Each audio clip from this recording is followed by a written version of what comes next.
Bonjour, je m'appelle Gilles Espier. Être chef de mon propre restaurant, c'est ma vie et j'adore ça. Ce n'est bien évidemment pas un métier de tout repos et j'ai rarement l'occasion d'être avec ma famille. C'est pourquoi le dimanche, c'est sacré. J'oublie le restaurant et je m'occupe de ma femme et mes enfants.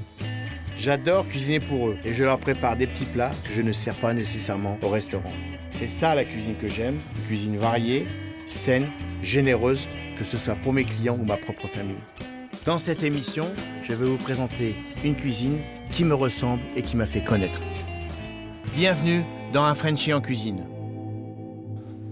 Le dimanche à la maison, c'est l'occasion pour certains de se reposer et d'autres de faire la cuisine.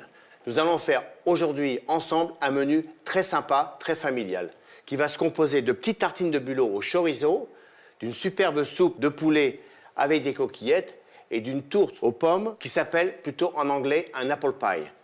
Alors je vais commencer par l'apple pie. Alors pour l'apple pie, on va d'abord s'occuper des pommes.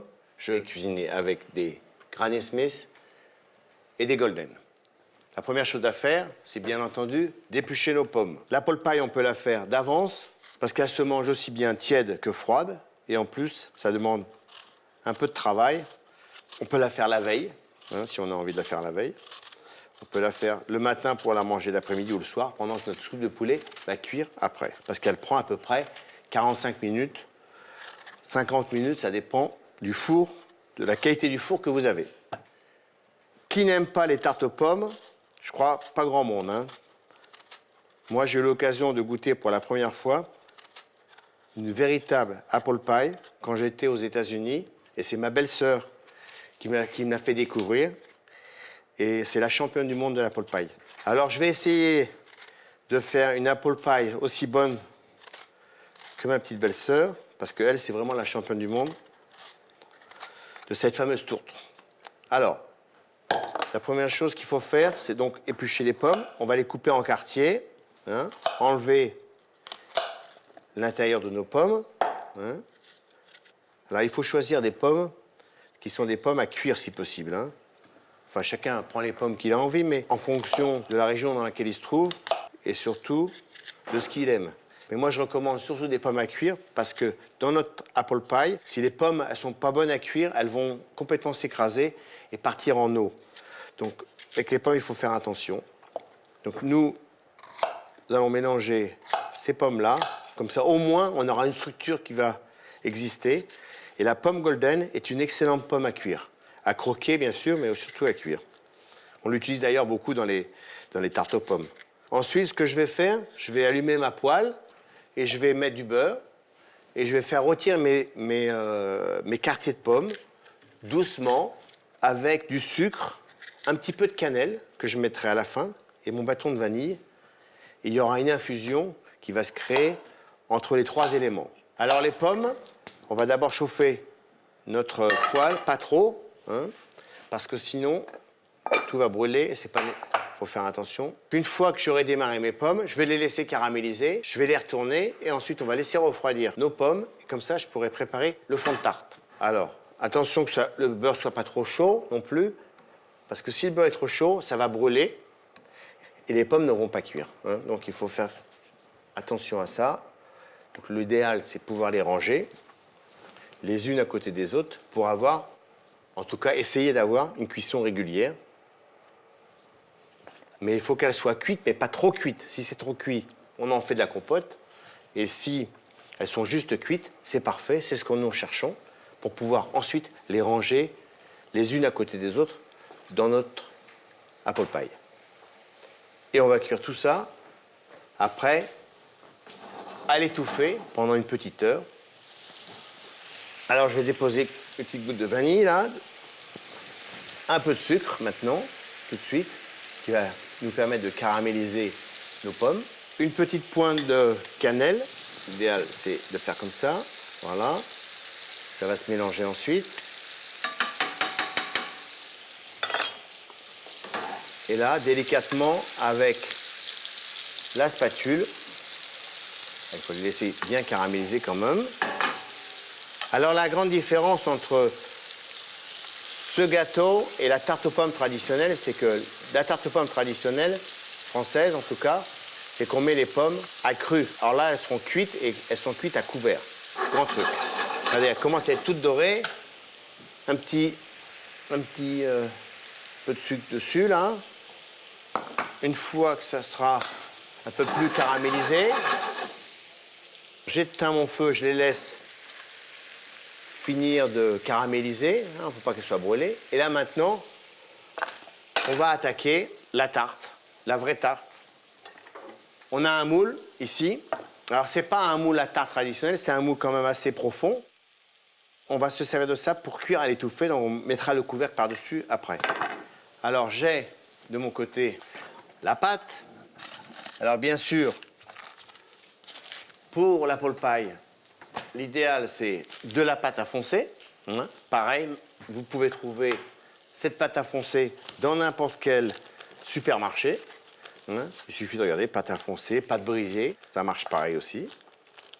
Et là, il suffit de sortir le rond, comme ça. Alors comme ça, vous ne perdez pas de temps.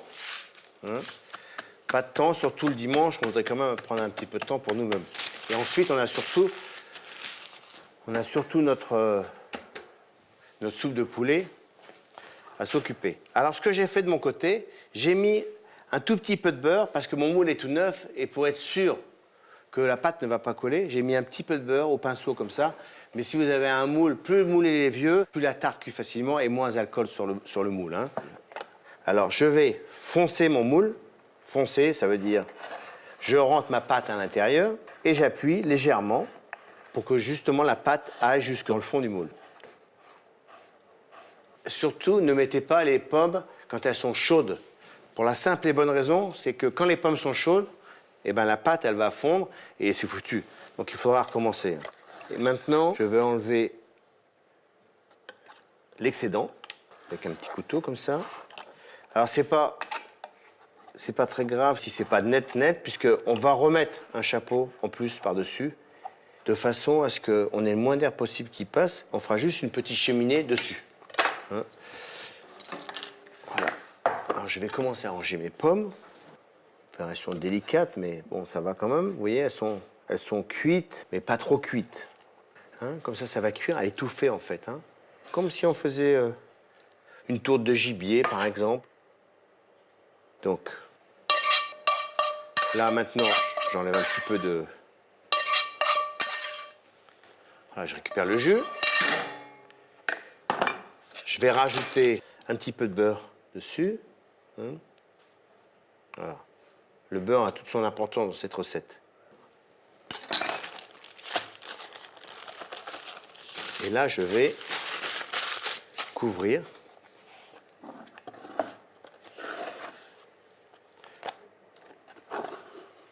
Regardez, c'est joli, non? Et je rentre le dessus de la pâte vers l'intérieur comme ça. Et je vais pouvoir couper le surplus. L'important, c'est que les pommes soient bien froides, parce que si elles ne sont pas suffisamment froides, eh ben, ce qui se passe, c'est que la pâte, ben, elle fond et il faut recommencer tout à zéro.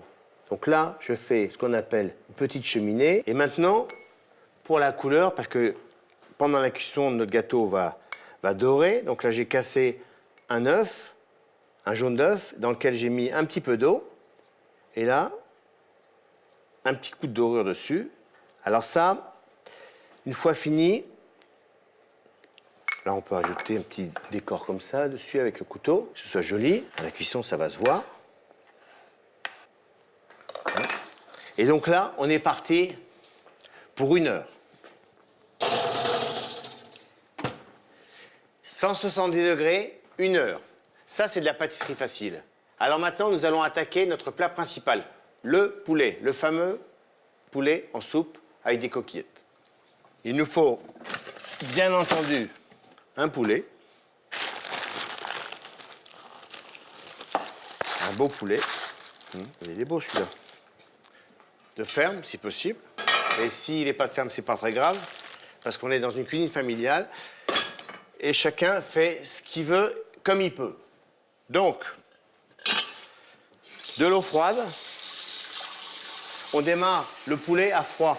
Pourquoi? Parce qu'on est en train de parler d'un bouillon de poulet et tout le goût sera dans le bouillon qui se mélangera. Alors tout va se mélanger, les légumes, le poulet, le goût du bouillon, tout ça, ça va faire un ensemble qui fait qu'on va avoir une entrée, un plat, un dessert en même temps quasiment. C'est le plat parfait pour une journée du dimanche, en plein hiver. Et c'est surtout un plat extrêmement bon. Voilà une recette délicieuse à la portée de tous les gens qui aiment faire la cuisine et à la portée de toutes les bourses. On va aller démarrer notre soupe immédiatement à froid, comme j'ai dit. Du gros sel. Il faut que ce soit bien salé quand même. Pas trop, mais suffisamment. Et là, on va ajouter nos cubes du bouillon de volaille. Il y a 2,5 cubes de bouillon de volaille, 3 cubes. Donc maintenant, je vais préparer mes oignons. Alors, il ne faut pas couper l'oignon trop petit. Pourquoi? Parce que notre oignon, on va le mettre dans le bouillon à partir du moment où ça va bouillir. L'oignon permet non seulement d'enlever les impuretés, mais également de filtrer le bouillon. Donc, on aura un bouillon bien clair qui sera beaucoup plus agréable que de manger quelque chose qui ressemble à de la soupe. Et ce n'est pas du tout l'esprit qu'on recherche. Et la recette d'ailleurs. Donc là, je finis de couper mes oignons. Alors, il y a un peu de préparation, mais l'avantage d'une recette comme ça, c'est une recette peu chère. Parce que vous avez le poulet, les oignons, les carottes et le céleri. On n'utilise pas souvent de céleri branche parce que les gens souvent ne savent pas quoi faire avec le céleri branche. Alors, c'est un légume assez exceptionnel qui se mange autrement qu'avec du roquefort, comme on le mange bien souvent dans les restaurants ou partout. On sert toujours du céleri avec du roquefort. Là, on va avoir un vrai goût de légumes et une couleur des légumes qui va être exceptionnelle parce que, regardez si c'est vert, c'est beau ça, hein? Alors, je vais couper maintenant les carottes en biseaux. Alors, c'est une question de présentation. J'aurais pu les couper en rondelles. C'est pas si beau. Alors, il faut avoir un petit peu de goût parce que quand ça va commencer à cuire tout ça, vous allez voir, ça va être joli, ça va être plein de couleurs quand même. Même s'il y en a peu en fait, il n'y a que 3 couleurs différentes, mais vous allez voir que ça va être très joli. Alors voilà une recette très simple, plein de parfums, qui aurait largement sa place dans les grands restaurants, mais qui a toute sa place dans toutes les familles américaines parce que c'est le plat traditionnel que l'on mange dans beaucoup de délices aux États-Unis. Vous savez, les restaurants où les gens peuvent aller manger en permanence. Ils se font livrer également la nourriture chez eux. Et c'est le plat phare. Ils l'accompagnent soit avec des coquillettes ou soit avec du riz. Alors nous, on va faire des coquillettes aujourd'hui. Les oignons qui vont filtrer notre bouillon. On couvre et c'est parti pour 1 heure de cuisson.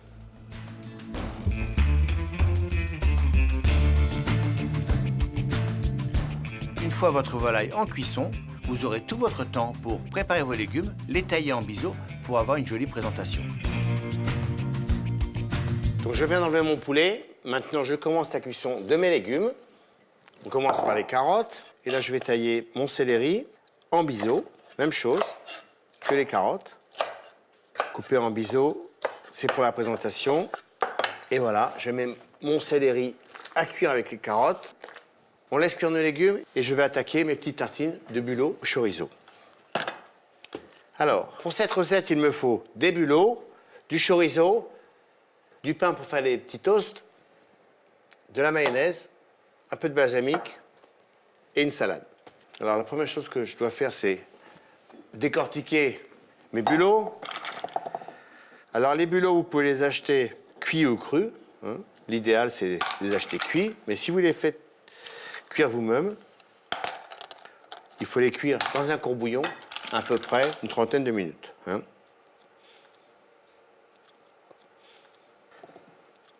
C'est une recette très simple, très sympathique, pas chère, pleine de saveurs, un peu entre la mer et la terre. Et en plus, vous pouvez la faire en avance, la veille, et garder votre petit mélange bulot chorizo au frigo. Donc voilà, mon dernier bulot. Maintenant, je vais couper mes bulots en petits morceaux. Alors, ce qu'il ne faut pas oublier dans les bulots, c'est d'enlever le petit morceau noir qui est au bout quand vous les épluchez comme ça. Hein, vous l'enlevez. Et là, maintenant, on va couper nos petits bulots en petits cubes. Et on va les mélanger avec la mayonnaise et avec le chorizo. Alors, moi, j'ai acheté là des bulots du Mont-Saint-Michel. Hein, parce qu'il y a beaucoup de bulots là-bas. Ça pousse dans le sable. Enfin, ça pousse, ça grandit. On les trouve dans le sable. Ça pousse pas, on les trouve dans le sable. J'aime bien dire que ça vient du Mont-Saint-Michel parce que c'est sympa, le Mont-Saint-Michel. Voilà, c'est tout. Mais il y en a partout, des bulots. Il y en a dans tout l'océan Atlantique, dans l'océan Pacifique. Il y en a partout. Des gros, des petits et des moyens. Alors ça, c'est des petits, mais il y en a des très gros, comme ça, qui ne sont pas très bons. Hein. Je pense qu'il y a des pays où il doit faire des ragoûts avec. Mais chez nous, on n'en a pas des comme ça. C'est plus petit, mais ça a du goût. Et c'est de la qualité. Alors là, le chorizo en petits cubes.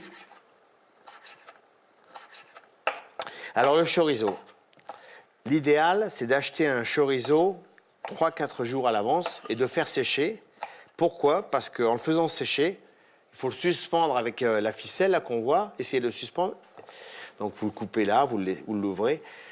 Et vous allez laisser écouler la graisse pendant 2-3 jours, peut-être une semaine, avec évidemment un papier absorbant en dessous.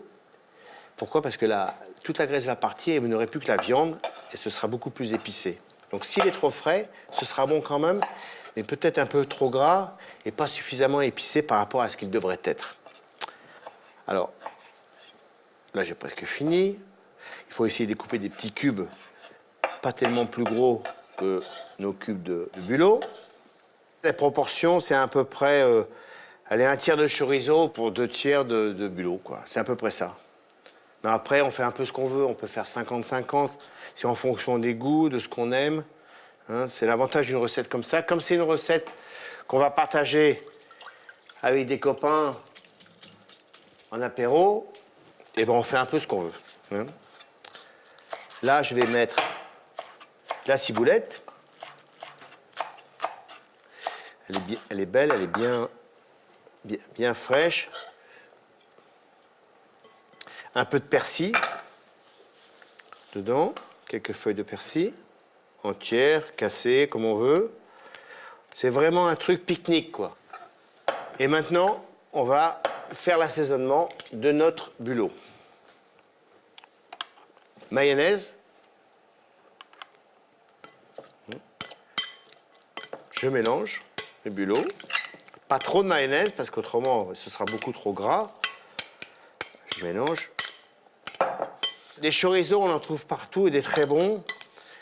S'ils sont plus ou moins épicés, c'est parce que parfois ils sont trop frais. Et plus ils sont séchés, plus ils sont épicés. Hein, c'est ce que je veux dire tout de suite. La graisse, moins de graisse, plus d'épices. Donc maintenant, ça c'est fait.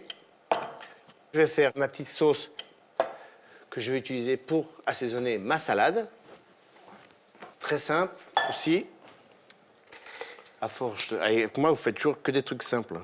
C'est tellement simple que vous allez croire que c'est une blague, la cuisine. Voilà. Mayonnaise, vinaigre balsamique. Regardez, il n'y a pas besoin d'être un champion du monde. Je mélange. Je détends ma mayonnaise avec le vinaigre balsamique. Et d'un seul coup, on arrive à avoir une sauce. Alors si elle est un peu épaisse, la mayo, il faut rajouter un petit peu de vinaigre et une petite pointe d'eau. Alors quand je dis une petite pointe d'eau, c'est 3 gouttes, hein, pour dire que. Voilà. Et là, j'ai une sauce ici qui ne ressemble à aucune autre. Hein, qui est... Voilà. Petite merveille. Sucrée. Sucrée, veloutée, originale, qui va très bien se marier avec notre chorizo et nos bulots. Les toasts. Je pense que les toasts, tout le monde sait faire des toasts. Moi, j'espère que ça va marcher déjà. Ah non, ça marche pas comme ça. J'ai un toaster chez moi, je sais même pas comment il marche. C'est quand même grave. C'est ma femme qui fait les toasts tout le temps, et là... Et comme quoi, il fallait l'enlever, ça, voilà, c'est ça. Voilà, je sais même pas comment on fait des toasts chez moi, dans ma propre maison. C'est quand même fort, ça, non? Alors, là, c'est de la salade iceberg, qui est croquante. Hein, moi, j'aime bien cette salade, regardez, elle est très belle. Voilà, ça fait des beaux petits chapeaux, comme ça.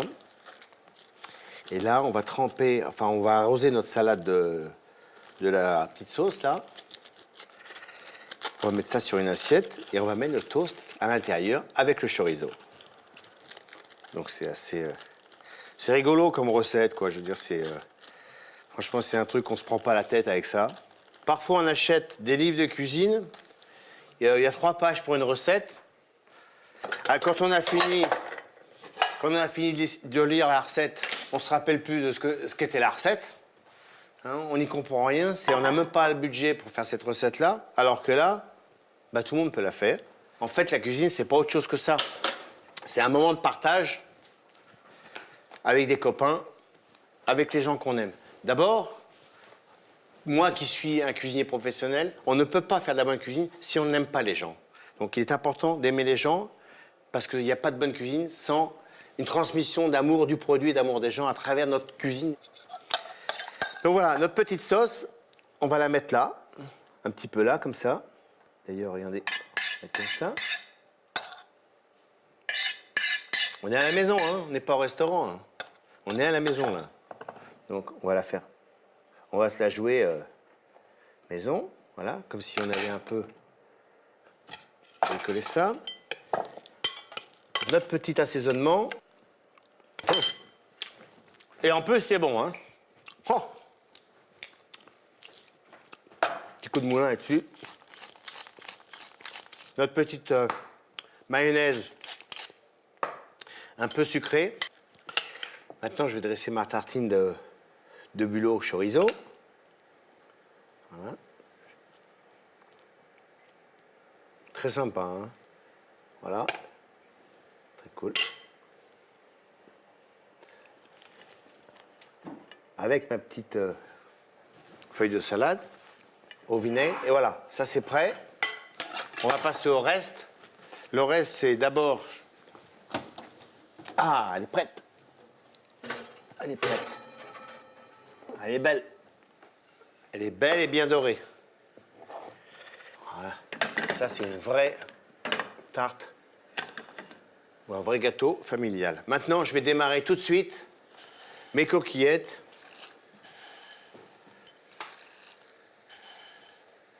Cinq minutes et demie. Et je vais passer à mon poulet que je viens de sortir. Le poulet, il ne reste plus qu'à l'effilocher. Et on se retrouve d'ici quelques minutes. Bon, là, j'ai choisi de faire des coquillettes. Mais vous pouvez également faire des spaghettis. Je ne serai pas vexé. Le plus important, c'est que tout le monde soit content et qu'on ait des saveurs incroyables dans un plat familial. Alors là, on est à la fin de notre soupe de poulet.